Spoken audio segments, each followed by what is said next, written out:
अस्सलाम वालेकुम प्यारे दोस्तों, मैं हूं ज़िया महमूद अहमद और आज अपनी नई वीडियो ख़तरनाक खुशामदी कल्चर लेकर हाजिर हुआ हूं। सबसे पहले उन सब दोस्तों का शुक्रिया अदा करना चाहता हूं जिन्होंने मेरी पहली वीडियोस को पसंद किया और बहुत अच्छे कमेंट से नवाजा। उनके ताउन की वजह से सब्सक्राइबर्स भी पहले की निस्बत काफ़ी बढ़ गए हैं। उम्मीद करता हूँ कि मेरी ये वीडियो भी आपको पसंद आएगी। इसे लाइक करना और मेरे चैनल को सब्सक्राइब करना न भूलिएगा। खुशामदी कल्चर किसी भी माशरे के लिए एक जहर कातिल से कम नहीं, लेकिन हमारे यहाँ लोगों की मखसूस जहनीत की बुनियाद पर और मफादात व फ़वाइद हासिल करने के लिए इसे मुख्तलिफ़ तरीक़ों से परवान चढ़ाया जाता है। तफसील तो बहुत लंबी है, लेकिन सरेदस्त चंद चीज़ें पेश हैं।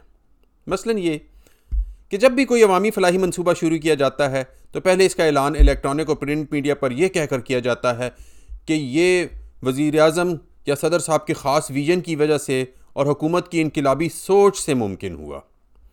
फिर मुतल्लिका वज़ीर या इस इदारे का सबसे बड़ा अफसर टीवी पर आकर इसकी तफसीलात बताता है। मीडिया वाले अपनी रेटिंग बढ़ाने के लिए और फिर ज़रूरी काम निकलवाने के लिए इनको भरपूर बढ़ावा देते हैं। मुख्तसरन इस तरह सरकारी खर्चे पर इन सब लोगों के नंबर भरपूर बनते हैं। इसके बाद मंसूबे का संग बुनियाद रखने और बाद में इफ्तिताह करने की पुरवकार तकरीबात मुनक्किद की जाती हैं। यह काम बाज़ दफ़ा ऐसे मंसूबों के साथ भी कर दिया जाता है जो या तो काफ़ी अरसे से चल रहे होते हैं और या जिनके शुरू करने में बहुत सा वक्त बाकी होता है। ये सब ख़ासकर इलेक्शन के करीब आने पर बहुत तेज़ हो जाता है। सरकारी चैनल पर हुकूमती पार्टी की जबरी इश्तिहारबाजी बढ़ जाती है। वज़ीर हर रोज़ नए नए मंसूबों के इफ्तिताह करते नज़र आते हैं। इसके अलावा अखबारों में बड़े बड़े इश्तिहार आते हैं जिनमें प्रोजेक्ट की तफसील होती है या हुब्बुल वतनी का दर्स होता है और साथ वज़ीर आला या किसी वज़ीर की तस्वीर लाजमन होती है। संग बुनियाद या इफ्तिताह की तकरीबात के लिए अलग से इश्तिहारात दिए जाते हैं। इसके इंतज़ाम के लिए कई कंपनियों को कैटरिंग और दूसरे कामों के मुनाफाबख्श ठेके मिल जाते हैं। VIPs को या VVIPs को मतलूबा मुकामात पर पहुंचाने के लिए फूल प्रूफ सिक्योरिटी का इंतज़ाम किया जाता है और फिर उनके वहाँ हस्बे हाल इंतज़ामात भी किए जाते हैं। उनके हमरा हज़ार बॉडीगार्ड्स सैकड़ों गाड़ियों में जाते हैं और इनके अलावा बहुत से दूसरे सियासतदान और ब्यूरोक्रेट्स भी हाज़िरी लगाने के लिए मौजूद होते हैं और ख़ासकर ब्यूरोक्रेट्स की गैर मौजूदगी की वजह से उनके दफातर के काम का हरज भी होता है।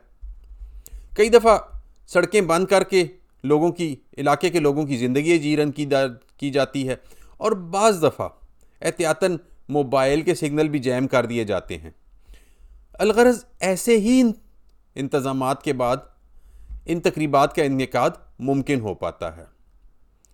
ऐसी बेमसरफ और फजूल तकरीबात की बहुत सी भयानक मिसालें मौजूद हैं जिनमें कभी आपको मुंतखब हुक्मरान नज़र आएंगे और कभी फ़ौजी डिक्टेटर। मेरे काफ़ी बचपन की बात है, दरिया सिंध पर अटक के मुकाम पर एक नया पुल बना। मुझे नहीं समझ आती कि ऐसी इसमें क्या ख़ास बात थी कि उस वक़्त के सदर जनाब मर्द मोमिन साहब इसका इफ्तिताह करने के लिए आए। पेशावर में रिंग रोड का इफ्तिताह मेरे जैसे आम बंदे के इस पर सफ़र के तकरीबन 2 महीने बाद हुआ। गो अवाम वो सड़क इस्तेमाल कर रहे थे, मगर उस वक़्त के वज़ीर आला साहब ने इसका इफ्तिताह करना ज़रूरी समझा। 1998 में मोटरवे का इफ्तिताह हुआ। उस दिन हमारे वज़ीर आज़म साहब ने इस पर अपने लाओ लश्कर समेत सफ़र किया और सारा दिन जलसे किए, प्रोग्राम किए और इस तरह कौमी ख़जाने के पता नहीं कितने करोड़ रुपए उस एक दिन लग गए। एक और मज़ा का खेल मिसाल हमने उस वक़्त देखी जब एक फ़ौजी आमर रावलपिंडी में कुशादा की हुई सड़कों का इफ्तिताह करता हुआ नज़र आया। इन सब कामों से, इन सब तकरीबात से क्या होता है? कुछ लोगों के सियासी कद बढ़ जाते हैं, मंजूर नज़र लोगों को फ़ायदा हो जाता है, लेकिन क्या मुल्क और अवाम को भी कुछ मिलता है? क्या हम ये पूछने या सोचने का हक नहीं रखते कि ऐसी तकरीबात का ख़र्चा कौन देता है?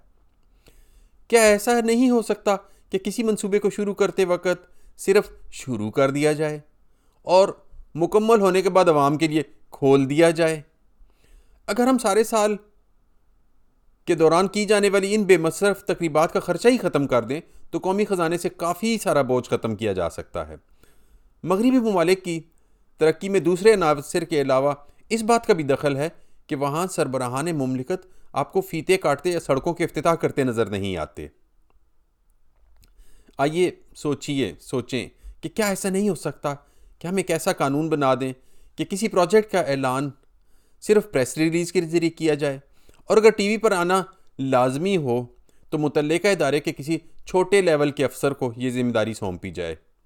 वो यकीनन अपने बड़े साहबों से ज़्यादा अच्छी मालूमात फराहम करेगा और उसे अहमियत का एहसास भी मिल जाएगा। आप जिस भी पार्टी से हों, इस बात को ज़रूर सोचें और अपनी जगह इसके हक़ में आवाज़ उठाएं कि कौमी ख़जाने से ऐसे बेमसरफ़ कामों पर या ऐसी बेमसरफ़ तकरीबात पर ख़र्चा करने पर पाबंदी लगाई जाए। शुक्रिया।